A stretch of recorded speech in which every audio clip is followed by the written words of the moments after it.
5장 마음속에 근심 있는 사람 함께 찬양하겠습니다. 365장입니다. 마음속에 근심 있는 사람 함께 찬양합니다. 마음속에 근심 있는 사람 주 예수 앞에 달려오라. 슬픈 마음 있을 때에라도 주 예수께 아뢰라. 주 예수 앞에 달려오라. 주 우리의 친구니 무엇이나 근심하지 말고 주 예수께 아뢰라. 눈물 나며 깊은 한숨 쉴 때 주 예수 앞에 달려오라. 은밀한 죄 내게 있더라도 주 예수께 아뢰라. 주 예수 함께 나뢰오라. 우리의 친구니 무엇이나 근심하지 말고 주 예수께 아뢰라. 괴로움과 두려움이 있을 때에 주 예수 앞에 달려오라. 내일 일을 염려하지 말고 주 예수께 아뢰라. 주 예수 앞에 달려오라. 주 우리의 친구니 무엇이나 근심하지 말고 주 예수께 아뢰라. 죽음 앞에 겁을 내는 자여 주 예수 앞에 달려오라. 하늘나라 바라보는 자여 주 예수께 아뢰라. 주 예수 앞에 달려오라. 주 우리의 친구니 무엇이나 근심하지 말고 주 예수께 아뢰라. 아멘. 오늘 참 이 찬송이 제 마음속에 힘이 되고 그렇습니다.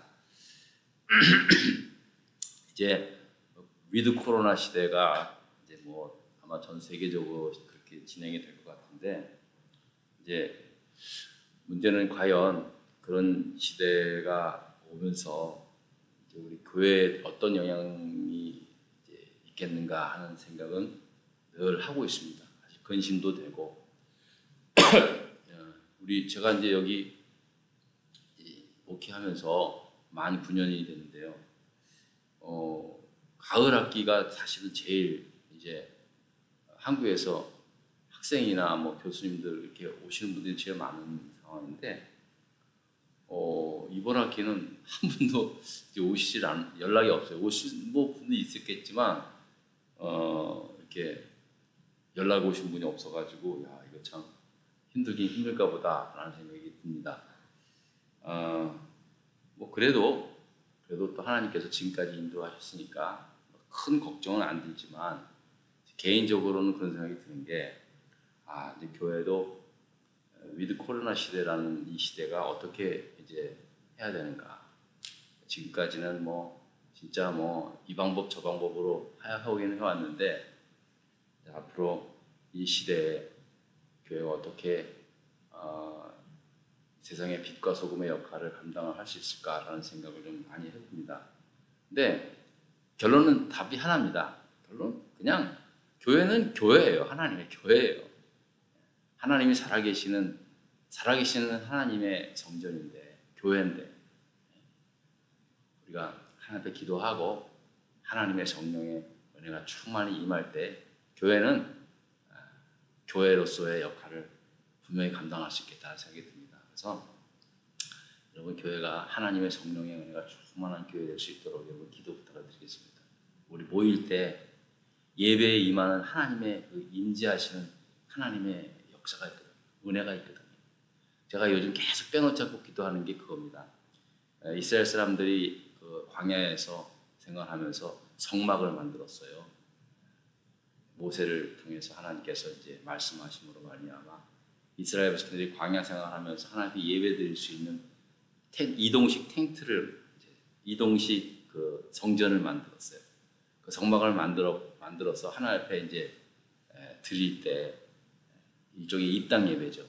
그때 하나님의 영광의 구름이 성막 안에 가득 찼다라는 말씀이 제가 참 마음에 와닿습니다. 그래서 이 말씀 붙잡고 제가 기도하고 있는데, 하나님, 우리가 예배드리는 이 성전 안에 하나님의 성령의 은혜가 가득할 수 있도록, 그런 은혜가 임할 수 있도록 기도하고 있습니다. 여러분, 사람의 마음은요, 결국은 하나님의 성령이 움직입니다.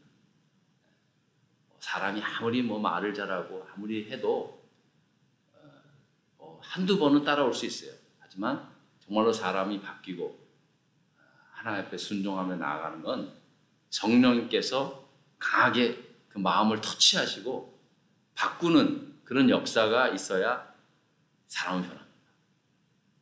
그래서 그거를 위해서 기도하고 있습니다. 기도 제목이 좀 길었는데, 그래서 우리 교회의 성령의 은혜가 충만히 임할 수 있도록 여러분 기도하시고, 또 계속해서 나라와 민족을 위해서도 기도하십니다. 우리 한국은 이제 대선 해가지고 여러 가지 시끄러운데, 아무튼 하나님께서 합당한 지도자를 잘 선출할 수 있도록, 또 우리 미국을 위해서도 기도하시고, 병상에 계신 분들을 위해서도 함께 기도했으면 좋겠습니다. 우리 다 같이 기도하십시다. 감사합니다. 저희들이 교회 같은 기도에 모여서 기도할 수 있도록 감사드립니다. 하나님 아버지, 저희들이 하나님의 권위를 부르시는데, 정말 저희들이 마음속에 그 주님 분명함을 표현할 수 있는 하나님 앞에 다 드리는 것입니다. 하나님 아버지, 그런 인도 표현하시고 교회와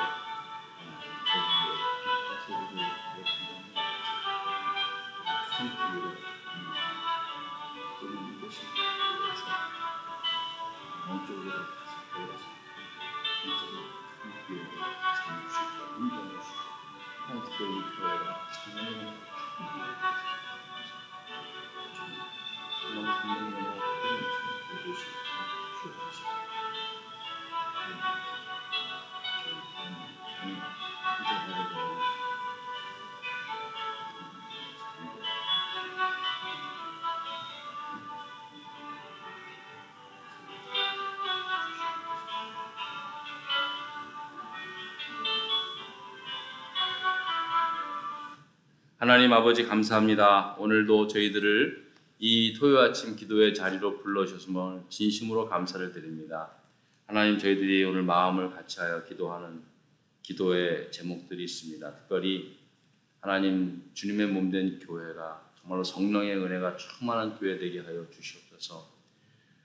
하나님, 이스라엘 백성들이 광야에서 성막을 통해 하나님께 제사 드릴 때, 하나님 그 성막을 하나님께 드릴 때 하나님의 영광의 구름이 가득 찼던 것처럼, 하나님, 우리가 모여 예배하며 기도할 때 하나님의 놀라운 성령의 은혜가 충만히 임하는 역사를 보게 하여 주시옵소서. 아버지 하나님, 어렵고 힘든 시대에 살고 있습니다. 그야말로 코로나 시대라고 하는데, 이제 앞으로 이 코로나와 함께 해야 할, 언제까지 될지는 모르지만은 그런 시대가 될 것 같습니다.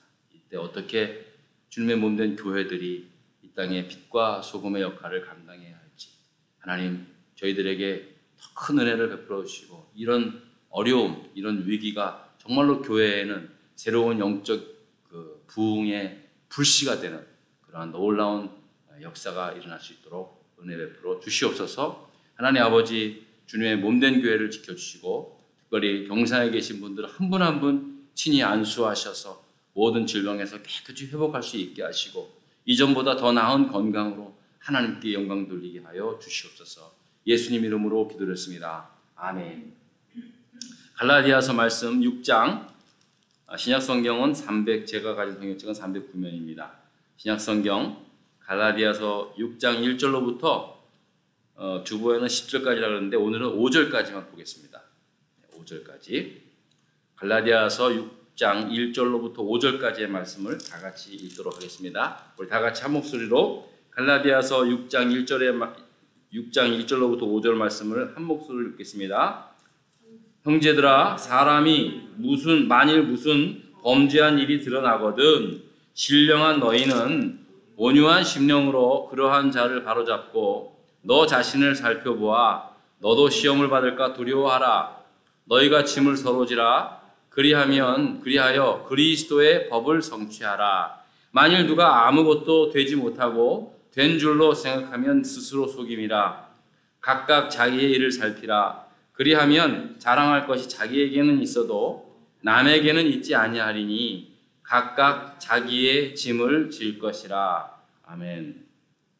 오늘 본문 말씀은 이제 그동안 율법과 복음에 대해서 신학적인 문제들에 대해서 계속 이제 말씀을 해오다가 마지막 이제 인사 겸 권면의 말씀으로 이제 성도들 교회 신앙생활 하면서 일어나는 크고 작은 문제들에 대해서 어떻게 해결해 나가야 되는지, 그래서 어떻게 그리스도의 법을 성취하는지 바울은 이제 마지막 이렇게 말씀을 권면을 하고 있습니다. 먼저 1절에 보니까 형제들아, 만일 무슨 범죄한 일이 드러나거든 신령한 너희는 온유한 심령으로 그러한 자를 바로잡고 너 자신을 살펴보아 너도 시험 받을까 두려워하라 라고 그렇게 말씀합니다. 그러니까 교회를 섬기는 모든 사람들 가운데 이제 범죄한 일이 드러났을 때 이렇게 하라 하는 그러한 말입니다. 근데 여기서 우리말로 범죄라는 말을 딱 이렇게 사용하다 보니까 이게 무슨 사회적으로 큰 중범죄 같은 느낌도 막 들기도 합니다. 근데 여러분 당시에도 사법제도가 있었을 것이고 오늘날에도 당연히 사법제도가 있지 않습니까? 만일 교인이라 하더라도 사회적인 큰 무리를 일으키는 범죄를 행한 사람들이라면요, 이 교회가 나서서 할 일은 아니겠죠. 경찰과 검찰이 알아서 할 일이겠지만 여기서 이 범죄한 사람들이라는 어떤 사람들이냐면요, 우리가 교회 생활하면서 교회 안에서 발생하는 크고 작은 문제들 있잖아요. 사람들의 실수라든지 잘못이라든지 그런 허물들, 그런 것들을 말하는 겁니다. 범죄라 그래서 물론 이제 교회 내에서도 또 큰 범죄에 해당되는 사회적으로도 사회법에서도 그 징벌을 받아야 하는 그런 죄를 짓는 경우도 또 있죠. 하지만 이제 오늘 이 말씀의 범죄라는 것은 우리가 교회 생활하면서 이렇게 나타나는 크고 작은 문제들을 말하는 것입니다. 그러니까 남들이 보았을 때, 교회에서 남들이 우리 신앙생활 하면서 우리가 이제 보았을 때 시험에 들만한 일을 말하는 겁니다. 사람들이 그러잖아요. 나 시험 들었어. 교회 다니다가 어떤 일을 보면서 시험 들은 교인들이 많이 있잖아요. 그걸 말합니다. 그랬을 때 어떻게 해야 되는가, 그것을 어떻게 바로 잡아야 되는가. 그래서 일종의 교회 치리에 대한 문제입니다. 교회 치리. 교회가 다 치리를 합니다. 교회가 어떤 일이 나면 이 일에 대해서 어떻게 치리하라는 그러한 말씀들, 그런 교회법이 있습니다. 하지만 요즘 들어서 교회가 치리한다 그래서 그게 강제권이 있습니까? 교회가 엄청나게 치리를 한다 그래도 교인 입장에서 교회 떠나버리면 그만이거든요.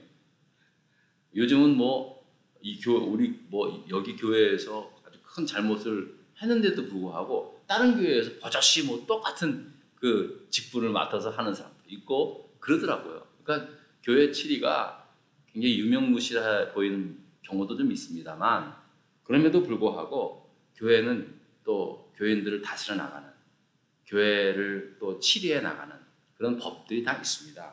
자, 그런데 그 법의 가장 기준이 되는 그러니까 그 법을 이런 정신으로, 이런 마음으로, 이런 심령을 가지고 이제 치리해 나가라라고 하는 그런 말씀을 하고 있는 것입니다. 예전에도 그랬고 요즘도 그랬듯이 교회에서 정말 좀 교회가 정말 큰 시험에 들 만한 그 일들이 일어나는 크게 이제 세네 가지 아닙니까? 돈, 재정 문제 때문에 큰 문제가 나고 또 이성 문제라든지 스캔들 같은 것 때문에 교회가 큰 시험에 들기도 하고 그다음에 또 교회가 안전사고 뭐 우리 아이들이 어디 갔는데 거기서 뭐 사고가 일어나거나 그랬을 때는요 교회가 정말 엄청난 큰 그 시련이 옵니다. 그런 일들이 일어났을 때 그런 일들이 일어나지 말아야 되는데 그래서 사람들이 모이는 곳이다 보니까 어쩔 수 없는 거 아니겠습니까? 그런데 중요한 건 그거예요. 일어나지 말아야 되는데 사실 그런 일들이 발생했을 때 어떻게 해결해 나가느냐, 바로 잡느냐 여기에 대해서 말씀을 하고 있습니다. 많은 교회들이 보면은요, 문제가 생기면은요 이상하게 그 문제를 더 키워요. 참 희한해요. 그렇잖아요, 여러분. 우리가 뭐가 문제가 생기면은요 참 지혜롭게 잘 해결해 나갈 수 있는 그런 방법을 좀 찾아야 되는데 대부분의 많은 교인들을 보면은 마치 기다렸다는 듯이 뭐 하나의 어떤 잘못을 하면은 뭐 더 문제를 키워서 더 큰 교회 갈등과 분쟁을 일으키는 경우들이 굉장히 많이 있습니다. 제가 목회를 하면서 참 그런 것들에 대해서 너무나 가슴 아픈 일들을 경험도 해봤고 또 그런 것들을 많이 봅니다. 목사님들을 만나면 이야기 들어보면 그냥 간단한 문제인데도 불구하고 문제를 키워서 결국은 목사님이 떠나야 되고 교회가 나눠져야 되고 그런 일들을 겪는 경우가 참 많이 있어요. 참 안타까운 일들을 좀 보게 됩니다. 또 특별히 이제 우리 한인 교회들 보면은요, 우리 한국 분들은 약간 좀 감정이 앞설 때가 참 많이 있지 않습니까? 그러니까 감정이 앞서다 보니까 막 그냥 감정적으로 폭발을 하다 보니까 문제가 생기는 거예요. 가끔씩 여러분, 이제 우리 기독교, 우리 한인, 미국의 이제 기독 신문들을 갖고 보면요, 가끔씩 그 LA에 있는 어느 큰 교회에서 경찰이 출동하는 그런 사진들이 올라요. 참 정말 대단해요. 경찰들이 하도 가가지고 이제는 뭐 그냥 가가지고 별것도 아닌 거 가지고 주차장에서 서로 싸우고 뭐 그래가지고 경찰들이 출동해가지고 뭐 하고 LA에 친한 친구가 한 명이 살고 있는데 그 친구는 이상하게 또 그런 문제에도 관심을 가져서 그런지 몰라도 아무튼 무슨 교회 내에서 뭔 일 있으면 뭐 그거 사진 찍어가지고 저한테 보내오고 야 너 이 집 이렇다라는 걸 제가 한마디 했어요. 이런 건 너무 그렇게 하지 말고 네 자신이나 좀 돌보라고 이제 좀 그런 얘기도 좀 해보긴 했는데 어쨌든 참 이게 특별히 우리 한인 교회들에 있어서요. 아무튼 뭔 일이 생기면요, 막 그냥 폭발을 해가지고 말이에요. 경찰까지 출동할 정도로 따지고 알고 보면은 뭐 별거 글쎄요. 그 교회에서는 뭐 별거가 있으니까는 뭐가 큰 얘기했지만은 그거 그냥 잘못한 부분, 손실된 부분 이렇게 해주고 교회 차원에서 치료하면 될 문제를 가지고 서로 감정이 싸우니 일어나가지고 교회 주차장에서 멱살을 잡고 막 치고받고 하는 그런 일들이 종종 일어납니다. 종종 일어나요. 너무 안타까운 문제예요. 근데 이런 문제는요, 우리 이 현대교회뿐만이 아닌 것 같아요. 오늘 바울이 이렇게 말씀을 한 이유가 뭡니까? 초대교회 갈라디아 교회 내에서도 이런 일들이 일어났기 때문에 그런 거예요. 무슨 문제인지는 모르지만 이런 시험에 들만한 그런 일들이 일어난다는 거예요. 일어날 수밖에 없죠. 사람들이 모이다 보니까. 그랬을 때 어떻게 해야 되는가? 첫 번째, 신령한 너희는 온유한 심령으로 그런 자를 바로 잡으라는 거예요. 그냥 아무나 나서서 일을 키우지 말라는 거예요. 전제가 조건이 있어요. 신령한 너희라고 했어요. 그냥 너희들은 하지 말고 신령한 너희. 그러니까 신령한 사람들이 나서서 이 일을 해야 되는데 또 중요한 거는 온유한 심령으로 하라는 거예요. 이거 무슨 말이냐면은 서로가 큰 상처가 되지 않도록 영어에선 젠틀이라는 말을 쓰더라고요. 젠틀하게. 서로 상처 안 되게. 잘 치유하면서 하나님의 말씀대로 바로 잡으라는 거예요. 그래서 그리스도의 법을 성취하라는 거예요. 그러니까 교회 내에서의 문제가 일어났을 때요. 그냥 아무나 이상하게 뭐 그렇잖아요, 여러분. 항상 나쁜 일은 사람들이 더 이렇게 알아요. 희한해요. 아무튼 교회가 좀 안 좋은 일이 있으면은요, 그건 또 어떻게 이렇게 뭐 별 사람도 다 알아요. 왜 좋은 일은 또 별로 안 퍼져요. 저는 이게 참 희한해요. 근데 어쨌든 교회 내에서 그런 일이 있었을 때 신령한 너희는, 이 말은 뭐냐면은 하나님 앞에 기도하고 하나님의 어떤 그 은혜 가운데 이런 일들을 하는 거예요. 뭐 신령한 뭐 사람들이라고 해서 누구를 특별히 지칭하는 것이 아니라 하나님의 그 영에 따라, 하나님의 성령의 인도하심을 따라 이 모든 문제들을 해결하는 거예요. 기도하고, 그럴 때일수록 더 기도하고 겸손하게 문제를 더 크게 일으키지 말고 잘 구분해서 하라는 거예요. 서로 상처가 안 되게. 아무튼 저도 참 목회를 하면서 그런 상처를 좀 입었기도 하고, 또 우리 목사님들 이렇게 만나보면요, 안 입은 사람이 없어요. 대부분 다 그냥 몇 번인데, 아무리 이렇게 얘기를 종합을 해보면요, 얼마든지 감정적이지 않고 해결해도 되는 문제를 가지고 훨씬 더 크게 뻥튀기가 돼가지고 이제 그렇게 한 일 때문에 참 마음의 상처들을 깊게 받았어요. 또 목회를 하다 보면은 한인뿐인데 한인교회는 절대 안 나가요. 한인교회는. 뭐 뻔한 거잖아요. 교회에서 이제 상처가 있는 거예요. 뭐 자기는 열심히 하려고 그랬는데 뭐 자기를 안 알아줘가지고 막 두 번 다시는 한인교회 안 나간다고 그러시더라고요. 그런 분들 종종 봅니다. 그럼 제가 이제 마지막으로 이런 말씀을 꼭 드려요. 집사님, 충분히 이해하는데 결국은 한인교회에서 받은 상처라고 한다면요, 한인교회에 나가셔서 그 상처 치유해야 합니다. 결국 그게 답입니다. 그렇게 말씀을 드리곤 합니다. 근데 어쨌든 이렇게 상처를 받으면요, 신앙에도 직접적으로 연결이 되니까 잘 하라는 거예요. 그래서 여러분, 오히려 교회가요, 큰 분쟁을 일어났는데 이 분쟁을 지혜롭게 잘 해결함으로 말미암아 교회가 더 크게 부흥하는 경우도 많이 있습니다.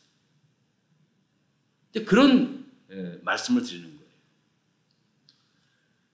그러면서 젠틀하게 바로 잡으라 라고 하는 말씀 가운데 하나의 방법이 바로 2절에 계속 연이하고 있습니다. 우리 2절 한번 읽어볼까요? 자, 한번 다 같이 읽습니다. 시작. 너희가 짐을 서로 지라. 그리하여 그리스도의 법을 성취하라 라고 하는 겁니다. 여기서 짐이라는 게 뭡니까?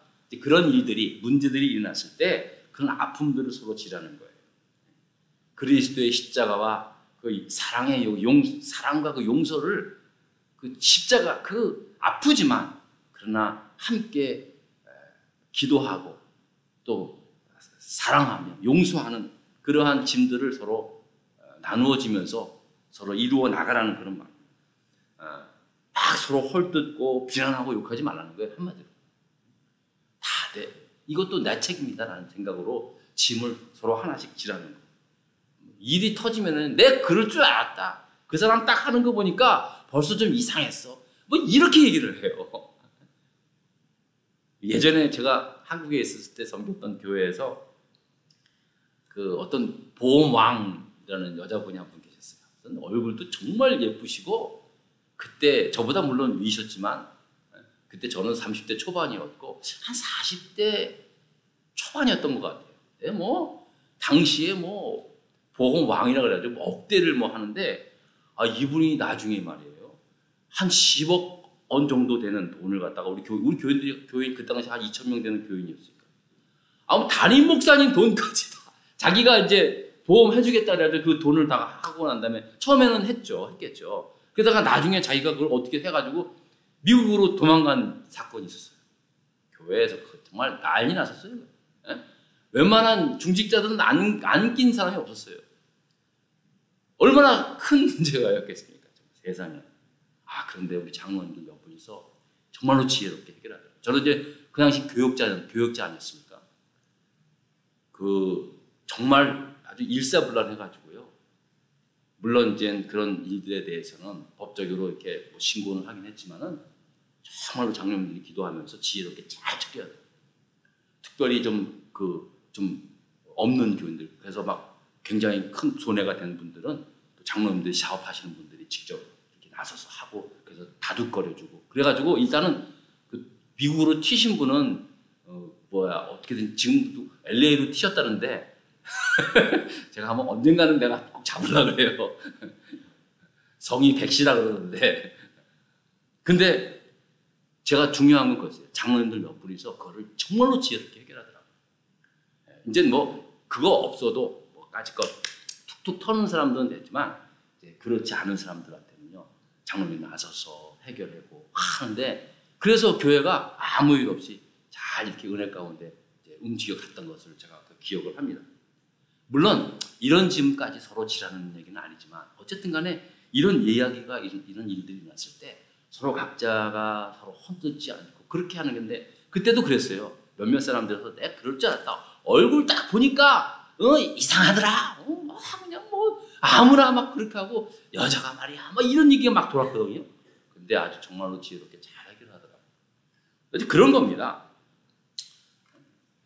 아무튼 사람들이 그렇게 일어났을 때 그 3절에 이렇게 말씀하지 않습니까? 만일 누가 아무것도 되지 못하고 된 줄로 생각하면 스스로 속인다는 거예요. 사람들이 말이에요, 남의 허물을 판단하고 함부로 정죄하면 자기가 굉장히 뭐 의로운 사람처럼, 정의로운 사람처럼 그렇게 여기지 않습니까? 가만히 보면은 자기만 잘났다는 식으로 막 떠드는 건데, 그게 바로 스스로 속이는 것이다 라고 그렇게 말씀하고 있는 것입니다. 그러면서 4절에 또 이렇게 말씀합니다. 각자 자기가 한 일에 대해서는, 이제 4절에 이렇게 말씀합니다. 각각 자기의 일을 살피라. 그리하면 자랑할 것이 자기에게는 있어도 남에게는 있지 아니할 것이다 라는 거예요. 이 말은 뭐냐면요, 이제 자기 남과 비교하지 말고, 나는 그렇게 생각 안 했는데 왜 저 사람은 그렇게 생각했을까? 그래가지고 남의 허물을 보지 말고 각자 자기 일을 보고, 자기가 잘한 일이 있으면 자기가 잘했다 감사하면서 그렇게 하라는 거예요. 남과 비교하지 말고. 그러니까 문제가 생기면은요, 시시비비를 따지면서 뭐 그냥 서로가 내가 옳으니 네가 옳으니 하다가 더 크게 문제가 발생하지 말라는 거예요. 그런 말씀을 하고 있는 것입니다. 자, 그러면서 교회 내에서 이러한 문제들에 대해서 이제 바울은 1절의 끝부분에 이런 문제를 통해서 너 자신을 바로 보아서, 너 자신을 살펴서 너도 시험 받을까 두려워하라, 그렇게 말씀합니다. 그러니까 그게 꼭 남의 일처럼 그렇게만 얘기하지 말고 너한테도 일어날 수 있다라는 말로 그렇게 생각하고 반면교사 삼으라는 거예요. 자, 그러면서 마지막 5절에 이렇게 말씀을 합니다. 각각 자기의 짐을 질 것이라고. 근데 약간 이상하지 않습니까? 2절에는 너희가 서로 짐을 서로 지다 그래요. 나눠지라 그러는데, 또 갑자기 또 5절에는 각각 자기의 짐을 질 것이다, 그렇게 말씀하고 있는 거예요. 그러니까 여러분, 이게 이상하죠? 이게 말이 좀 이렇게, 앞에는 서로가 지라 그러고, 또 각각 자기 짐을 또 자기가 지라고. 이 말은 뭐냐면요, 5절에 자기의 짐은 책임입니다, 책임. 앞서서 2절에 서로의 짐을, 그러니까 너희가 짐을 서로 지라는 것은 그런 문제들을 하는 데 있어서 각자 그 짐을 지고 해결하라는 문제고, 여기서 이 5절에 각자 자기의 짐을 지라는 말은요, 책임감입니다. 책임감. 각자 자기에게 주어진 책임감을 지라는 거예요. 근데 제가 여러분도 그 기억나셨을 거예요. 제가 초등학교 때, 그때는 이제 국민학교라고 그러는데, 어렸을 때부터 선생님들을 통해서, 어른들을 통해서 가장 많이 그 교훈 받았던 게 책임감입니다. 그래서 이 성적, 그게 학적부에서도 이 아이는 책임감이 강하며 뭐 이렇게 했으면요, 굉장히 아주 그 좋은 평가로 그렇게 여겨졌던 때였거든요. 사실 교회라는 것은요, 세상과는 달리 특별히 책임감을 요구하지 않습니다. 사실 책임이 있긴 하지만 뭐 그렇게 사실은 그렇게 책임감에 대해서 안 져도, 그 책임을 하루아침에 그냥 안 지게 돼도 거기에 대해서 뭐라 그럴 수 있는 상황이 아닙니다. 교회는 뭐 강제할 수 있는 법이 없잖아요. 사회야 책임을 안 지면은 뭐 거기에 대한 어떤 대가들이 따르는데, 교회에서는요 갑자기 하루아침에 그냥 교회 확 떠나버리면 거기에 대해서 뭐라 그럽니까? 그런가 보다 하지 아무런 뭐가 없어요. 근데 교회도요 사실 스스로 책임져야 할 일이 얼마나 많이 있습니까? 안 그렇습니까? 특히 목사인 저부터 안 그래요. 목사인 저부터 얼마나 큰 책임감이 있습니까? 사실 이게 짐입니다. 안 그래요? 특히 우리 교회의 작은 교회가처럼 이 교회는요, 우리 교회 장로님 되는 거 사실 짐지는 겁니다, 이거. 저는 큰 대형교회에서 부교육자로 있었기 때문에 그 큰 대형교회에 장로 되는 거는요, 물론 짐을 지는 거겠지만, 그 당시에 또 우리 교회가 건축을 했었거든요. 그러니까 거기에 그때 장로 되는 거는요, 엄청난 파워를 누리는 것도 있었어요. 근데 우리 교회 같은 교회는요, 진짜 장로님 되고 안수 집사님 되는 건 사실 정말 큰 책임을 지는 겁니다. 짐입니다, 짐. 여러분 안 그렇습니까? 하지만 이런 책임감을 스스로 잘 지라는 거예요. 그랬을 때 하늘의 복이 임할 줄 저는 분명히 믿습니다. 저는 지금까지 책임 있게 사실은 했다고 말씀을 드리지는 못하지만은 지금까지 미국에 와서 담임 목회를 쭉 해왔는데 어쨌든 많은 무거운 책임감도 있었고 또 교인들 가운데서도 어려운 교회의 책임을 이렇게 지는 분들을 많이 보았는데 어려웠지만 그때 참 그 교회의 그 어려운 짐들을 책임감 있게 감당했던 분들이 받아 누리는 복을 제가 참 많이 봤습니다. 여러분 오늘 사실 굉장히 중요한 말씀들인데 오늘 이 말씀 보면서 물론 여러분들한테도 지금까지 책임감을 갖고 계시니까 지금까지 해오셨지만 앞으로도 하나님께서 맡겨주신 그 짐 아닙니까? 그러면요 그거는 질 수 있기 때문에 그 사람이 그 짐을 충분히 질 수 있기 때문에 주는 거예요. 저는 이제 얼마 전에 조영기 목사님이 이제 소청하셨잖아요. 하나님을 나아가셨는데 제가 늘 이런 마음을 가졌어요. 내가 그 조영기 목사님 같은 그런 큰 엄청난 그 대형 교회를 내가 목회할 수 있는 사실 능력도 못 되지만 거꾸로 조영기 목사님이 이곳에 이 조그만 교회에 와서 목회 못 하신다. 이제 그렇게 다 생각을 하는 거예요. 그러니까 지금 제 말은 뭐냐면은 각자의 중요한 역할이 있고 하나님께서 거기에 맞기 때문에 하나님께서 주신 책임감이다 생각을 하는 거예요. 책임감이라는 게 무슨 큰 교회라 그래서 더 많이 있고 작은 교회라 그래서 책임감이 부족합니까? 아니죠. 그렇죠? 오히려 저는 어떤 면에서는요, 참 이렇게 몇 명 안 되는 교회를 목회하는 시골 교회 목사님들 그런 교회들 많이 있거든요. 80%가 이상이 다 50명 미만의 교회들 많아요. 책임감, 하나님께서 맡겨준 사명이니까 그걸 감당하는 거예요. 그 책임감, 그 사명의 무게를 따지자면요, 거의 대부분 다 똑같다고 생각이 듭니다. 장로님들은 어떻습니까? 아까도 말씀드렸지만요, 솔직히 이렇게 어려운 힘든 교회의 장로, 집사 되는 게 더 큰 짐입니다. 근데 하나님이 그 짐 질만 하기 때문에 지어주는 거라고 믿으십시오. 그러면요, 여러분 그 짐 가볍습니다. 그리고 그 짐에는요, 짐이 아니라 정말 엄청난 하늘의 보화가 담겨져 있는 그런 짐보따리, 보물보따리가 될 줄 믿습니다. 집사님 아멘 하세요. 기도하십시다.